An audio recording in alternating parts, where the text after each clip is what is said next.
জান্নাতের দুনিয়াতে বসে যে 10 জন সাহাবা জান্নাতের সুসংবাদ পেয়েছেন তাদের মধ্যে একজন, আলহামদুলিল্লাহ বলেন। আব্দুর রহমান ইবনে আউফ রাদিয়াল্লাহু তাআলা আনহু প্রথম 8 জন মক্কায় যারা কালিমা পড়ে মুসলমান হয়েছে তাদের একজন। তার স্ট্যাটাসটাকে জেনে নেন। তো তিনি যখন মক্কা থেকে হিজরত করে মদিনায় গেলেন, মনে রাখবেন মক্কা থেকে যে সাহাবারা বাড়ি ঘর ছেড়ে হিজরত করেছে তাদেরকে বলে মহাজির, মানে হিজরতকারী সাহাবা। আর মদিনাতে যে সমস্ত সাহাবারা তাদেরকে রিসিভ করেছেন তাদেরকে বলে আল আনসার, মানে সাহায্যকারী সাহাবা।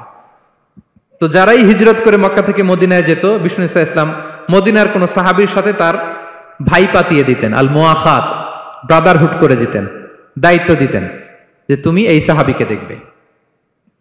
তো আব্দুর রহমান ইবনে আউফ রাদিয়াল্লাহু তাআলা আনহু যখন হিজরত করে গেলেন, তার দেখভাল করার জন্য যে সাহাবীর দায়িত্ব পড়ল তার নাম হচ্ছে সাআদ ইবনে রাবিয়া, আনসারী সাহাবী রাদিয়াল্লাহু তাআলা আনহু। বিষ্ণু বললেন, সাআদ, আব্দুর রহমান ইবনে আউফ তোমার ভাই, ভাই বানিয়ে দিলেন। কি বানিয়ে দিলেন? তুমি তাকে টেক কেয়ার করবে, সে হবে তোমার মেহমান। সুবহানাল্লাহ। সাআদ ইবনে রাবিয়া রাদিয়াল্লাহু তাআলা আনহু তিনি আব্দুর রহমান ইবনে আউফকে ডেকে নিয়ে গেলেন, ঘরে নিয়ে গেলেন মেহমানকে, এবং বললেন, ইয়া সাআদ ইন্নী আকসারুল আনসারি মালান। হে সাআদ, তুমি চিন্তা করো না, তুমি মনে করো না যে তোমার ভরণ পোষণ দিতে আমার কষ্ট হবে।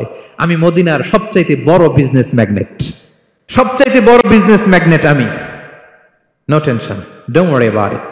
টেনশন নিও না, আসো, তোমার জন্য আমার কি প্রপোজাল শোনো। ফাআকসিমু লাকা নিসফা মালি, আমার যত সম্পদ আছে আমি অর্ধেক তোমার দিয়ে দিব। সুবহানাল্লাহ। এত আসতে আপনার বাড়িতে কেউ মেহমান হলে করতে পারবেন এরকম? আল্লাহ, কেমন প্রেরণার বাতিঘর তারা। ফাআকসিমু নিসফা মালি, হে আব্দুর রহমান ইবনে আউফ, আমার অর্ধেক সম্পদ তোমারে দিয়ে দিব। এখানেই শেষ না, এরপর বলতে লাগলেন, আমার অনেকগুলো স্ত্রী আছে, তুমি কোথায় যে মেয়ে খুঁজবা, প্রস্তাব দিবা, এত ঝামেলার দরকার নাই। আমার কোন স্ত্রীকে তোমার ভালো লাগে বলো, তার যদি তোমাকে ভালো লাগে তাহলে প্রয়োজনে তাকে আমি ডিভোর্স দিয়ে দিব, তাকে নিয়ে তুমি সুখের সংসার করবা। আল্লাহু আকবার, আল্লাহু আকবার। অর্ধেক সম্পদ দিয়ে দিব, আমার একাধিক স্ত্রী আছে, কাউকে যদি তোমার পছন্দ হয় এবং সেও যদি তোমাকে পছন্দ করে, প্রয়োজনে তাকে ডিভোর্স দিব। New life, new career, just go on. আমরা এই সুযোগ পেলে কি করতাম? সাথে সাথে অর্ধেক সম্পদ নিয়ে নিতাম, ঠিক কিনা? আব্দুর রহমান ইবনে আউফ প্রেরণার বাতিঘর। উনি কি করলেন? উনি বললেন, লা হাজাতা লি ফি যালিক। আমার ভাই, তুমি যে বলছো এ সাআদ ইবনে রাবি, তুমি যে এত চমৎকার প্রপোজাল দিয়েছো, এতেই আমি খুশি, তোমার কোনো কিছুর আমার দরকার নাই। বারাকাল্লাহু লাকা ফি আহলিকা ওয়া মালিক, আল্লাহ তোমার সম্পদে বরকত দেখ, আল্লাহ তোমার পরিবারেও বরকত দেখ। তবে একটা কষ্ট করতে হবে, সেটা কি? আব্দুর রহমান ইবনে আউফ বললেন, দুল্লানি ইলা সুক, just show me the way to market. মদিনার বাজারটা কোথায় এটা একটু দেখায় দাও।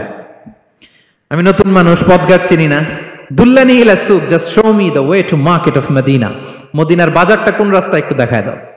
আল্লাহু আকবার।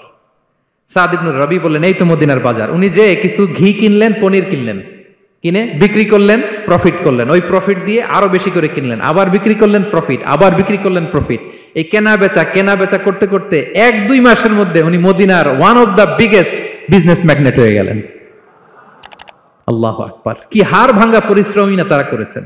একেবারে রেডি ক্যারিয়ার ছিল, গেলাম সবচেয়ে বড় বিজনেসম্যানের অর্ধেক সম্পত্তি পেয়ে গেলাম। He didn't accept the ready career, rather he made his own path with his own Endeavour.